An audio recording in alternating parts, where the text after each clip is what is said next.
Man's walking through his neighborhood and sees a sign in the yard that says "Talking Dog, $10." He walks up to the front door and knocks on the door. The owner comes to the door.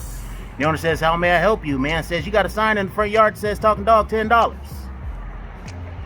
Owner brings the man through the house into the backyard to a kennel where there's a dog sleeping inside. They walk up to the fence line and the owner says to the dog, "Man, get your punk self up."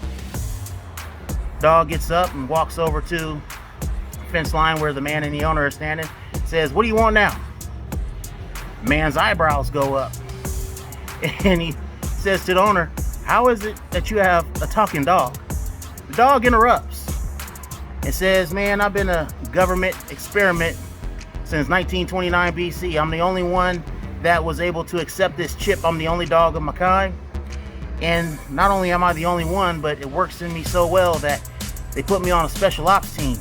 I basically have been on every black ops since they've been documenting them. And I even helped take down Osama." The man looks over at the owner and says, "How is it you have a talking dog and you only selling them for $10? Man says, "Man, that dog be lying his butt off. He do none of that."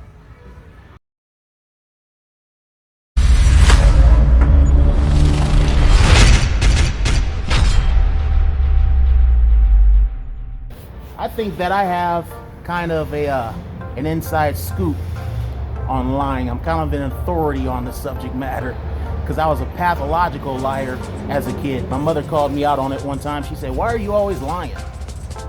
And I had a come to Jesus meeting one day in the shower. I'll never forget, where I asked myself, why am I always lying? And I spent years contemplating that and thinking about that and trying to figure out what it was about lying and why people lie in general. Not just me, but why do people lie? And I've come to this conclusion sometime around, I don't know, I was either 18, 19 years old. I had come to this conclusion that people lie for fear. And fear is what holds hell together. I don't believe that if you're a liar, you can be a man. I don't believe that a man is able to lie. As a man, you make your own decisions and you live with the consequences. You may have to play chess every once in a while. You may have some things that you're concerned about. But if you're a man and you're making your own decisions and you're living with the consequences of the decisions that you made, you have nothing to fear. Why would there be any fear in your life? That disqualifies you as being a man. It just makes you an adult male. There's a difference between the two. There are 3 things that can get you kicked out of a motorcycle club and out of the motorcycle community as a whole. It's called being put out bad. The 3 things are messing with somebody's old lady, stealing from the club, or lying. You know, just being a righteous dude. They're not going to tell you that on Discovery Channel or History Channel, and they sure didn't write that in Sons of Anarchy. So if you want to keep yourself out of a wreck, those are 3 things that you might want to really consider. But start with the first one. Being truthful with yourself. Just be a righteous dude to yourself first, and the rest should fall in place. Keeping in line with being honest with yourself and telling yourself the truth and not lying to yourself.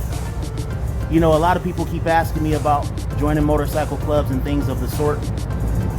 I think this is a really great place to start. Be honest with yourself and tell yourself the truth. Why do you really want to join a motorcycle club? If one of the first things that comes to your mind isn't, "Man, I just want to ride my bike with my friends," bro, you might have your ladder leaned up against the wrong building.